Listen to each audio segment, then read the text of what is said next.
दोस्तों, आज हम इस वीडियो में बात करने वाले हैं कि डिप्लोमा करने के क्या-क्या फ़ायदे हैं। मतलब आफ्टर डिप्लोमा आप किस-किस फ़ील्ड में जॉब अपॉर्च्युनिटीज़ गेन कर सकते हैं। तो सबसे पहले one of the most popular job आप जानते होंगे एसएससी जेईई। एसएससी जेईई जिसका चॉइस हर एक इंजीनियर्स को होता है। हर एक इंजीनियर्स को हम कहते हैं कि चाहता है जो भी सिविल, मैकेनिकल, इलेक्ट्रिकल फील्ड से बिलोंग करता है वो चाहता है कि मैं एसएससी जेईई में जाऊँ। तो आप अलग-अलग मतलब देख रहे हैं। उसके बाद है आरआरबी, उसके बाद क्या है आरआरबी जेईई। उसके बाद आप किस में गेन कर सकते हैं, आरआरबी जेईई में गेन कर सकते हैं जॉब अपॉर्चुनिटी। उसके बाद आप अपने स्टेट्स के जेईई जेईई एग्ज़ाम्स में बैठ सकते हैं। जैसे बिहार में, झारखंड में, उड़ीसा में वो अपना स्टेट लेवल पर वैकेंसीज निकलता है। उसके अलावे भी आप अलग अलग वैकेंसीज को गेन कर सकते हैं। जैसे ISRO, BARC, DRDO, one of the most अभी हाल फिलहाल में इसका वैकेंसी आया था। किसका? डीआरडीओ। जो हर एक इंजीनियर चाहता है कि हाँ मैं डिफेंस के लिए काम करूं। DRDO, HPCL, IOCL, NTPC, Indian ordnance factory या कॉर्प्स, जिसका हाल फिलहाल में वैकेंसी रिवील भी हुआ था और इसका एग्ज़ाम भी होने वाला है। तो आज हम इन्हीं सभी के बारे में बात करेंगे और जानेंगे इसका एग्ज़ाम किस तरह से होता है, इसका सिलेबस क्या-क्या है, इसका सिलेक्शन प्रोसेस क्या है और एलिजिबिलिटी क्या है। तो आइए हम देखते हैं। सबसे पहले एसएससी जेईई जो साल में प्रत्येक साल एग्जामिनेशन इसका होता है। इससे पिछले साल में कोविड के कारण नहीं हुआ था, लेकिन इसका एग्जामिनेशन हर एक साल होता है। तो इसमें यदि एजुकेशन क्वालिफिकेशन की हम बात करें तो इसके लिए सिर्फ सिविल, मैकेनिकल और इलेक्ट्रिकल ही एलिजिबल है। कि कौन कौन? सिविल, मैकेनिकल और इलेक्ट्रिकल, ओनली 3 ब्रांच एलिजिबल है। इसका एज क्या रहता है? तो एज लिमिट रहता है 30 साल से 32 साल। किसी में 30 रहता है, किसी अलग अलग इसमें डिपार्टमेंट होते हैं, किसी में 30, किसी में 32। अब हम जानते हैं कि इसमें इसका एग्जाम पैटर्न क्या होता है। तो इसमें 2 पेपर्स होते हैं। पहला जो होता है सीबीटी मोड में, कंप्यूटर बेस्ड टेस्ट। उसमें सिलेबस क्या क्या रहते हैं? जनरल अवेयरनेस, क्या क्या रहते हैं? General awareness. उसके बाद जनरल रीजनिंग एंड इंटेलिजेंस। उसके बाद टेक्निकल क्वेश्चन 100 क्वेश्चन होता है। मतलब ऊपर का जो नॉन टेक होता है 50-50, उसके बाद 100। टोटल मार्क्स इसमें कितना होता है? 200 नंबर का पहला पेपर होता है। इसमें आपको 2 आवर ड्यूरेशन रहता है। कितने आवर? 2 आवर का ड्यूरेशन आपको मिलता है। उसके बाद पेपर 2 होता है। यदि आप पेपर 1 को क्लियर करते हैं तो पेपर 2 होगा। पेपर 2 में क्या होता है? डिस्क्रिप्टिव टाइम, यानी पेन पेपर बेस्ड एग्जामिनेशन होगा। उसमें भी 2 आवर्स टाइम, 300 मार्क्स का एग्जाम होता है, आपके रिलेवेंट फील्ड से होगा। उसके बाद यार वन ऑफ द बेस्ट, सब क्या चाहता है? सैलरी के लिए जॉब करता है कि इसका लेवल किस प्रकार है ना। इसका जो सैलरी होता है 35,400 से 1,12,400 तक होता है। 1,12,400 तक आप देख सकते हैं कितना बड़ा है। क्या? 1,12,400।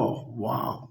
मतलब ये आपको सिर्फ बेसिक पे है। इसमें डीए टीए क्या क्या जोड़ के कम से कम आपको फर्स्ट मंथ में यदि स्टार्टिंग में मिलेगा सैलरी तो 45 से 50 हज़ार के अक्रॉस में, और लास्ट तक जाते जाते आप 1.5 लाख 2 लाख कमा सकते हैं।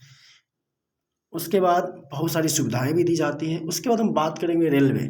भाई रेलवे में भी कौन नहीं जाना चाहता है। भले इसका वैकेंसी अभी नहीं आ रहा, लेकिन आएगा वैकेंसी ज़रूर।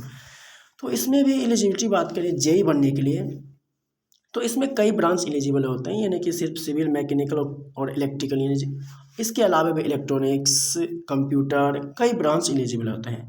इसमें भी क्या होता है? एज क्राइटेरिया क्या होता है? 18 से 33 साल। 18 से 33 साल। देखिए कम से कम 18 और मैक्सिमम 33 साल। इससे पहले देखिए एसएससी में लिखा गया था 33 से 30 से 33 साल। तो उसमें क्या था? स्टार्टिंग उसका 18 से ही होता है, ऐसा बात नहीं है। इसका हम सिलेबस जानेंगे तो इसमें भी 2 पेपर होते हैं। इसमें दोनों फ़ायदा क्या है कि दोनों कंप्यूटर बेस्ड होता है। थोड़ा सा एसएससी से इसका लेवल क्या है? कम है।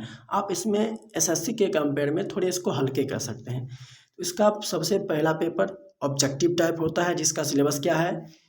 जिसका सिलेबस है जनरल अवेयरनेस। उसके बाद जनरल इंटेलिजेंस एंड रीजनिंग। उसके बाद मैथमेटिक्स। उसके बाद जनरल साइंस, यानी ग्रुप डी की तरह जो ग्रुप डी का सिलेबस होता है।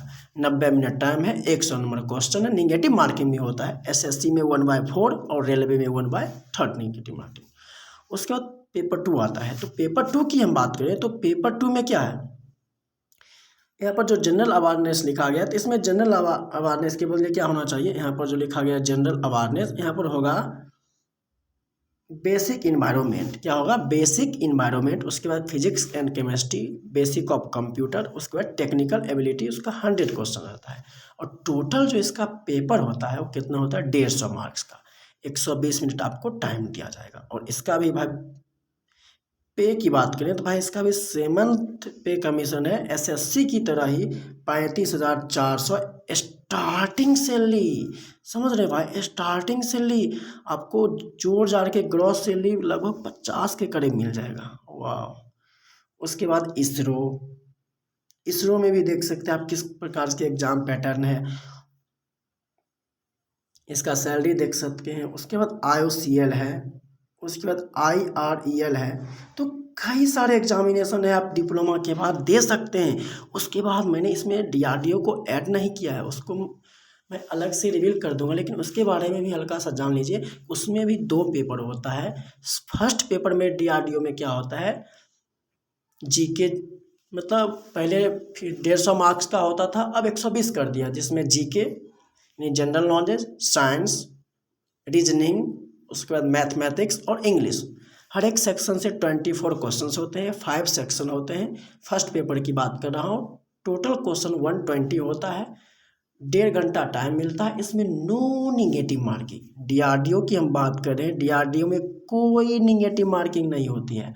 उसके बाद पेपर 1 में जो क्वालिफाई करता है, कट ऑफ लगता है, उसके बाद पेपर 2 होता है। तो पेपर 2 में सिर्फ 100 मार्क्स का आपको टेक्निकल सब्जेक्ट्स ही पूछे जाएंगे, आपके रिलेवेंट ब्रांच से ही, और इसमें भी कोई निगेटिव मार्किंग नहीं होती है। और भाई सैलरी की बात करें तो भाई सैलरी कितना होगा, इसमें SSC की तरह, RRB की तरह आपको 35,400 बेसिक पे, कितना, 35,400 बेसिक पे। और सब चीज़ जोड़ के अब यदि आपके अकाउंट में ग्रॉस सैलरी की बात करूँ तो भाई 45 से 50,000, सब चीज़ काट के जितना भी चीज़ होता है आपको 45 से 50,000 सैलरी मिलने वाला है। तो ऐसा नहीं कि डिप्लोमा करने के बाद बेरोजगार बैठे। डिप्लोमा करने के बाद यदि आपके पास एबिलिटी है तो आप बहुत सारे फील्ड में, मतलब आपके पास बहुत सारे अपॉर्चुनिटी है, बहुत सारे फील्ड में गेन कर सकते हैं। तो आज का जो मोटो था कि इस तरह बताने की अलग अलग, मतलब डिप्लोमा करने के क्या फ़ायदे हैं, किस किस फील्ड में आप जा सकते हैं। तो आशा करता हूँ कि आपको इस वीडियो से सहायता मिली होगी। इसी तरह की जानकारी को प्राप्त करने के लिए आप हमारे चैनल को सब्सक्राइब करके रख सकते हैं। धन्यवाद।